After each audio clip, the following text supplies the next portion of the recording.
लोग लगातार गुमराह करके सनातन धर्म के खिलाफ हर एक मुद्दे पर षड्यंत्र करने से बाज नहीं आते।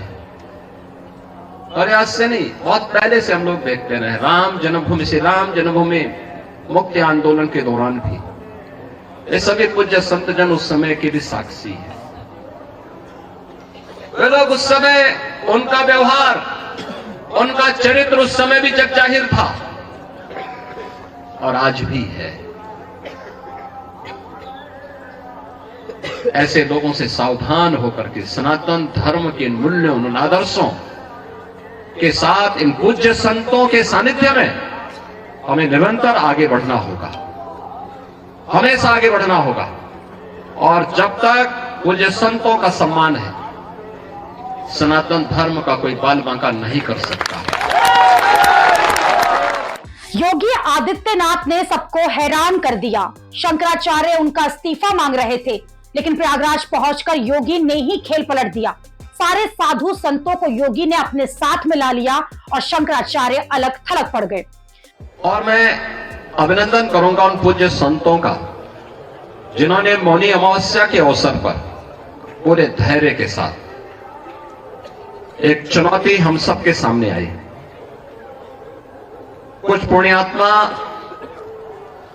उस एक हादसे के शिकार हो गए थे, लेकिन उन स्थितियों में एक अभिभावक के रूप में, जैसे परिवार के ऊपर कोई विपत्ति आती है तो परिवार का अभिभावक धैर्य नहीं खोता, पूरी हिम्मत के साथ खड़े होकर के उस चुनौती का सामना करते हुए उससे उभारने का कार्य करता है।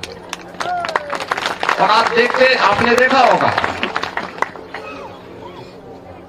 कि जो सनातन धर्म के विरोधी हैं, वे लोग ये प्रयास कर रहे थे कि संतों का धैर्य जवाब दे दे और उसके बाद जग हसाई का एक कार्य कराया जाए।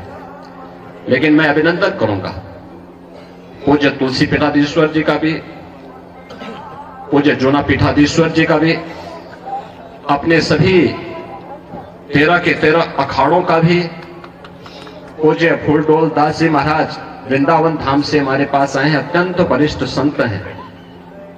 इन सभी पूज्य संतों का, जिन्होंने उन स्थितियों में पूरे महाकुंभ के आयोजन को अपना आयोजन मान करके पूरे धैर्य के साथ परिस्थितियों का सामना करते हुए पुण्यात्माओं के प्रति विनम्र श्रद्धांजलि भी की और मां गंगा के प्रति, महाकुंभ के प्रति अपने दायित्वों का निर्वहन करने के लिए भी अपने उत्तरदायित्वों का पूरी श्रद्धा, पूरी निष्ठा के साथ निर्वहन करते हुए इस आयोजन को सकुशल आगे बढ़ाया। इसी का परिणाम है कि पिछले 19 दिनों के अंदर 32 करोड़ से अधिक श्रद्धालु अब तक प्रयागराज में मां गंगा, यमुना और मां सरस्वती की इस पावन त्रिवेणी में डुबकी लगा करके पुण्य के भागीदार बने हैं। लेकिन योगी पर कई सवाल लगातार शंकराचार्य अविमुक्तेश्वरानंद उठा रहे हैं कि कुंभ में स्नान करने वालों की गिनती तो तुरंत सरकार बता देती है, लेकिन कुंभ की भगदड़ में मरने वालों की संख्या नहीं बताती। यह आरोप लगाए कि 17-18 घंटे तक भगदड़ की घटना को छुपाया गया और मुख्यमंत्री इसे सिर्फ अफवाह बताते रहे। शंकराचार्य आरोप लगा रहे हैं कि योगी कह रहे थे कि 40 करोड़ लोग कुंभ में आएंगे, लेकिन जो व्यवस्था है वो 100 करोड़ लोगों की गई है। और जब 100 करोड़ लोगों की व्यवस्था हुई थी तो 40 करोड़ आए तो अव्यवस्था कैसे हो गई? अगर 100 करोड़ की व्यवस्था थी तो 140 करोड़ लोग आते तो मान लेते कि अव्यवस्था हो सकती थी, लेकिन जब 100 करोड़ की व्यवस्था थी तो 5-10 करोड़ लोग आए तो क्यों नहीं संभाले गए?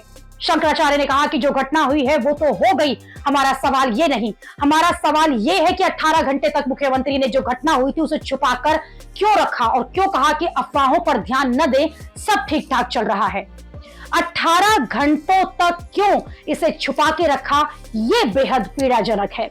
और ऐसी पीड़ा की वजह से सभी तक वो योगी से इस मामले को लेकर गुस्से में है। शंकराचार्य ने इस बात पर भी सवाल उठाए कि जिस दिन भगदड़ हुई, लोग मारे गए, अपने परिजनों को लोग तलाश रहे थे, उसी दिन हेलीकॉप्टर से पुष्प वर्षा करवाकर यह सरकार क्या दिखाना चाहती है? ऐसा नहीं होना चाहिए था, इस पर शर्म आनी चाहिए।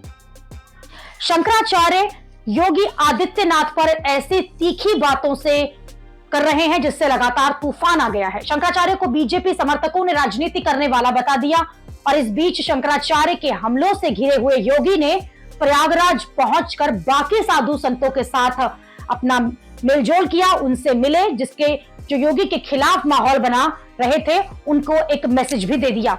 ऐसे में शंकराचार्य योगी के खिलाफ मोर्चा खेलने में अकेले पड़ गए हैं।